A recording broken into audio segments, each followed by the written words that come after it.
Bien, ce matin, il est 8h moins le quart. Papa a commencé à vendanger il y a 45 minutes. Il est là-bas, au loin, derrière. Moi, je suis avec le petit Massé, le 675. Je viens d'amener la benne. Bon, vous voyez qu'on a besoin de... Il a vidé qu'une fois en 45 minutes. C'est que les rendements sont pas énormes. Là, là c'est le... Il restera plus que 4 ans après celui-là, donc on va aller à une autre parcelle un peu plus grande et puis un peu plus facile pour tourner au bout, parce que là il y a un espèce de petit fossé là qui est assez compliqué. Bien, je vais vous montrer un petit peu la tête de la vendange. Donc, voilà à quoi la vendange ressemble. On la met dans une benne de 6 tonnes, 6 tonnes et demie de vendange. C'est des bennes de 60 hectos.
Donc vous pouvez le voir, ce matin il y a pas mal de brouillard.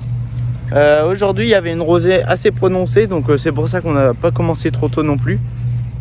Et puis on n'a pas beaucoup d'hectares de prévus, donc papa a commencé vers 7 h, c'est pas trop tôt mais un petit peu quand même. Et puis ensuite il ira du côté de la vinification.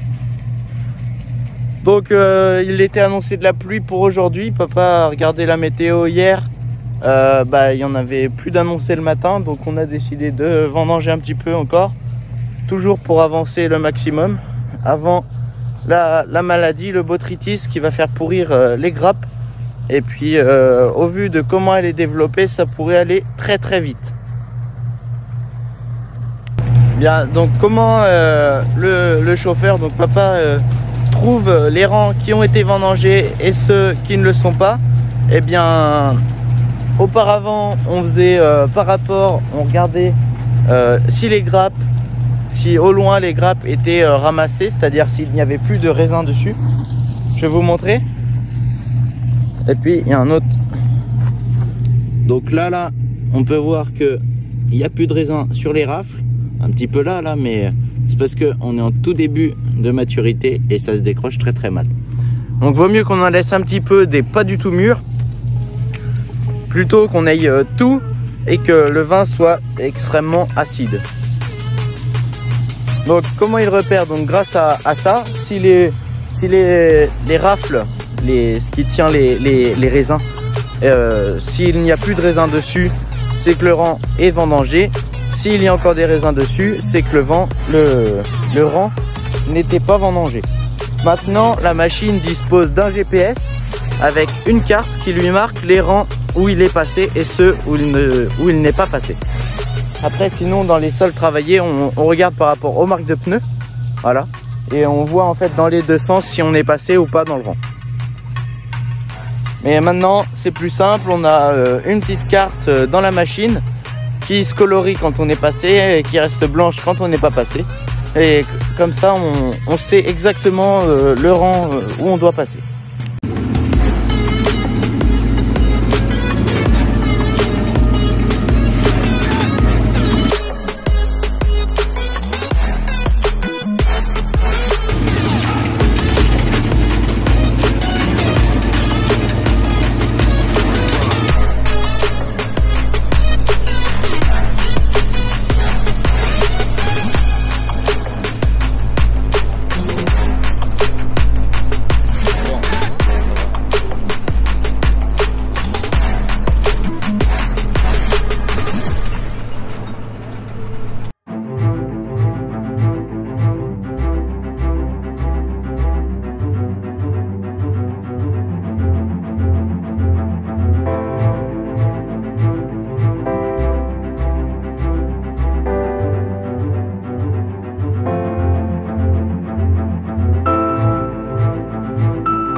Voilà, donc là on est dans une parcelle de Cabernet Franc. Donc papa est là-bas en train de vendanger, donc c'est des rangs assez courts, mais de l'autre c'est extrêmement court pour tourner, même de ce côté-là. Vous pouvez voir, donc il y a le tracteur, mais il y a 1,50 m à droite, enfin 2 mètres de chaque côté, donc fait 6 mètres de chinte, avec la machine qui en fait déjà plus de 5 de long. Et puis de l'autre côté il y a encore moins, donc en sortant des rangs c'est très court, et donc c'est assez compliqué. Il est là, on va aller le voir.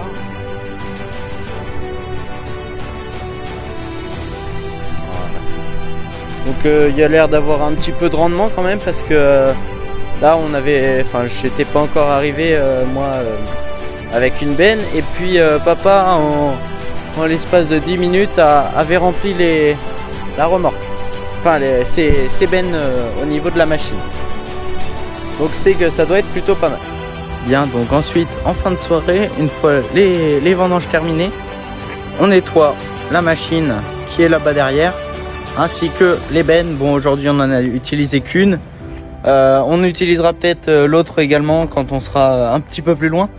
Mais là, une seule suffit pour faire, entre deux voyages, on a le temps de faire l'aller-retour, et la machine, les bacs ne sont pas pleins avec le gel. Il y a très peu de récolte.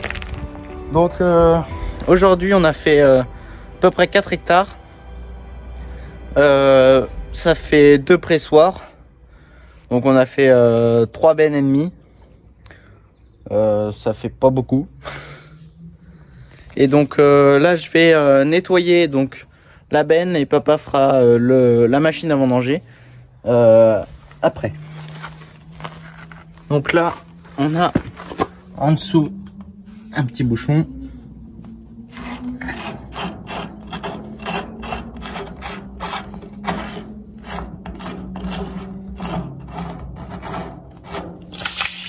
Et voilà.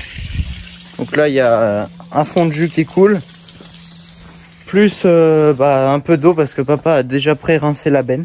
Et puis moi, hop, je vais finir de la laver. Donc ça c'est tous les soirs. La machine à vendanger c'est un petit coup entre midi et 2 quand on l'utilise, mais bon c'est vraiment pour dégrossir, hein, c'est à la main. Et puis les bennes c'est tous les soirs. Bon, voilà, donc tous les soirs il y en a pour une petite heure de lavage de la machine. Et puis bon, les bennes c'est assez vite fait, c'est 10 minutes. Mais bon, il faut le faire parce que sinon on peut se retrouver avec des problèmes d'oxydation dans le vin, puisque les raisins, etc., ainsi que le jus au contact de l'air dans les bennes ou sur la machine vont s'oxyder et amener un goût pas super sympa au vin. Mais il peut y avoir aussi beaucoup de problèmes sanitaires, et puis on fait des produits alimentaires, donc il faut être irréprochable sur le nettoyage.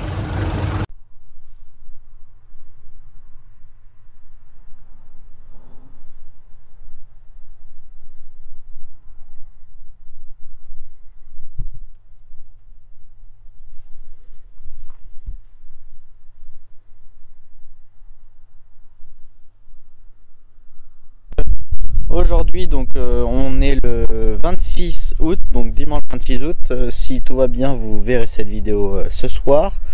Donc aujourd'hui on a fini les sauvignons, les chardonnays ont été finis dans la semaine, et puis on a fait également les floréales cet après-midi là en tout dernier. Ils sont pas encore pressés, ils sont encore dans la benne, mais il y a le pressoir de sauvignon qui va encore mettre un peu plus de 2 heures, 2 heures et demie je crois, pour se finir. Et puis ensuite on pressera les floréales qui ont moins gelé par rapport aux autres. C'est-à-dire qu'on a réussi dans 25 arts à faire, oui il me semble que c'est ça, 25 arts on a réussi à faire on a vidé 2 fois avec la machine. Par rapport à dans les sauvignons par exemple, on vidait 1 fois par hectare quasiment, donc Voilà, vraiment pas grosse récolte. Je vous mettrai les rendements si je les ai, sinon ce sera dans une prochaine vidéo où je vous mettrai tous les rendements peut-être entre les différents cépages. Et donc là la machine reste à laver. On a les 2 bennes à laver, mais bon, il y en a encore une qui est pleine. Ensuite il y aura le pressoir à laver, alors ça ce sera sûrement demain matin. Et puis demain matin, normalement, si tout va bien, on attaque les rouges, donc pour faire du rosé pour l'instant. Sur ce, je vous dis à la prochaine dans une nouvelle vidéo. Je pense que ce sera sûrement sur les vendanges. Bon, allez, salut!